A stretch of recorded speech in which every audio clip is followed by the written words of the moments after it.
በጣም በሚያሳዝን ሁኔታ የአባ ገብረ ኪዳን የአብነት ትምህርት ቤት ተቃጠለ።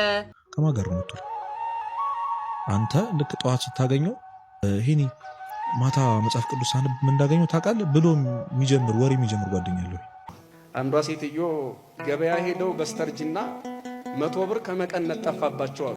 አንተ ወቱ መስዋዕት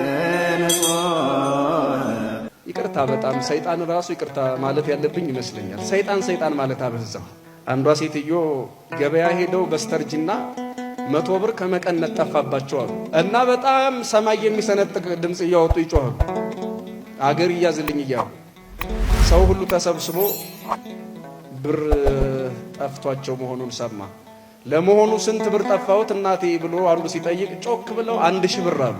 ስንት ነበር የጠፋው ግን?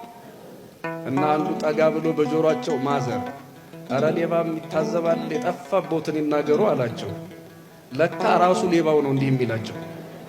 እነሆ ለሁሉም ጥፋት ሰይጣንን ተጠያቂ ማድረግ እና እውነት ለመናገር ይሄን ያህል ዘመን ጠዋት የመጣን እንቅፋት ማታም ቀትርም ላይ እየደጋገመ የሚያቆስለን እየደጋገመ የሚመታን በሰይጣን የምናሳብበው ብቻ አይመስለኝም።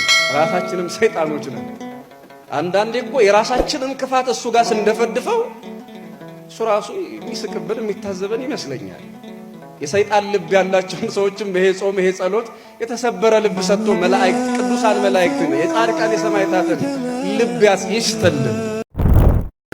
ከድንግል ማርያም ስር የወደቀ ሰው ከመሰላሏ ጫፍ በህሊናዋ ከተማ በማህፀኗ ከተማ ካደረው ከንጉሥ ክርስቶስ ጋር ይገናኛል። እኔ ከመሰላሉ ስር አልተኛም ካልክ ንጉሱ ከላይ ተቀምጦ ግን መገናኘት እንደማትችል እወቀው እላለሁ። እንደዚህ ለሚል ሰው ነው። እናንተ ግን እድለኞች ነን። ከዚች መሰላል ስር ወድቀን ንጉሱ ከከተማዋ ላይ ሆኖ ብርሃኑን በደኛ ያወርዳልን። ከማገር ነው አንተ ልክ ጠዋት ስታገኘው ሄኒ ማታ መጽሐፍ ቅዱስ አንብ ምን እንዳገኘው ታውቃለህ ብሎ የሚጀምር ወሬ የሚጀምር ጓደኛለሁ። ጸሎት እኮ ሳርክ ስንክሳር ሳነብኩ ምናምን ብሎ እስኪ ዛሬ ቃለ እግዚአብሔር ለሊት ኬዳን ትሄዳለህ ብሎ ቴክስት የሚያደርግልህ ጓደኛ ከማጋር ነው። ምንድነው የምታወራው?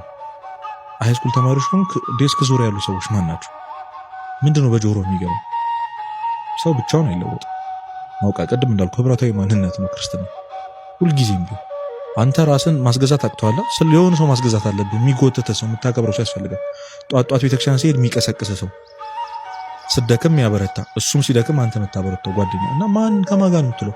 አንተ ማለት በዙሪያ ያሉ 5 ሰዎች ፌዝና ቧልትም የሚያወራ ሰው ጋር ይዋል መቼም እግዚአብሔር በተአምሩ እንዲነጥቆ ካላወጣ በቀር አይሆን እና ኢንቫይሮንመንት በጣም ማስተካከል በጣም ጓደኛ መምረጥ። አንተ ተጽዕኖ ማድረግ አልቻልክማ የተደረገብህ ነው። ስለዚህ መሸሽ አለብህ። አሁን ኢግኖር አድርጉ ዝጓቸው ምናምን ማለት አይደለም፣ ግን የሆነ አሁን የምትቀናበት መንፈስ ህይወት ያለው ሰው የለም።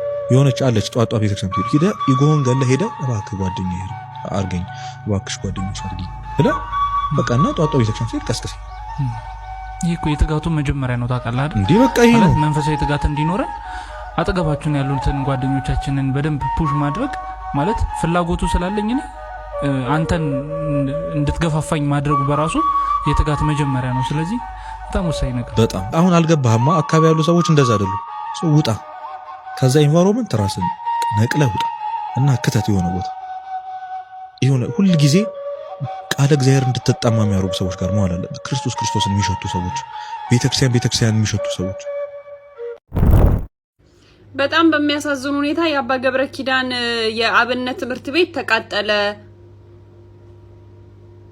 እሳቸውንም እግዚአብሔር ነው ያተረፋቸው እያላችሁ ማለት ነው። የሆነ ሰደድ እሳት የሆነ ሰፈር የተቃጠለ እየፖሰታችሁ እንኳን አባታችንን እግዚአብሔር አተረፋቸው ብር እናሰባስብላቸው ምናምን ያላችሁ እንቅስቃሴ ጀመራችሁ ሰዎች ዌክ አፕ።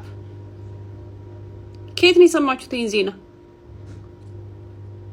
ይሄን እኮ አታፍሩም? ብር መሰብሰብም ጀመራችኋል በግላችሁ።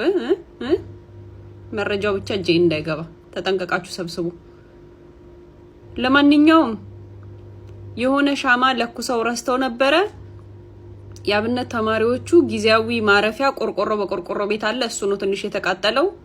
እንደገና ደግሞ የተማሪዎቹ ግማሽ ልብስ የሚሆን ተቃጥሏል። ከዛ ውጪ መጽሐፍት ተቃጥለዋል፣ ድርሳናት ተቃጥለዋል። እንደዚህ ሆኗል። ብር እናሰባስብላቸው አባ ገብረ ኪዳንን እግዚአብሔር ነው ያተረፋቸው አባቴ እንኳን አተረፉት ምናምን እያላችሁ የምትፖሱት ምንድነው? የምታሟርቱባቸው ለእናንተ ያደርግላችሁ። ምንድነው ሟርተኛ ማለት ነው። አባ ገብረ ኪዳን ሲጀምር ጀርመን ነው ያሉት። ምን አይነት ቀደዳ ነው? ከየትኛው የዜና እንትን አውታር ነው የሰማችሁት ይሄንን ዜና? ወይስ ተኝታችሁ በህልማችሁ ያታችሁ ነው? እንደው ምን ልበላችሁ እናንተ ምን ትባላላችሁ? አረ ተው ግን ተው ደግሞ በአባታችን መጣችሁ። የጤና ያርግላችሁ ብቻ በሉ። ብር ስትሰበስቡ እንዳላይ እኔ ሌባ አልወድም ነግራችኋለሁ።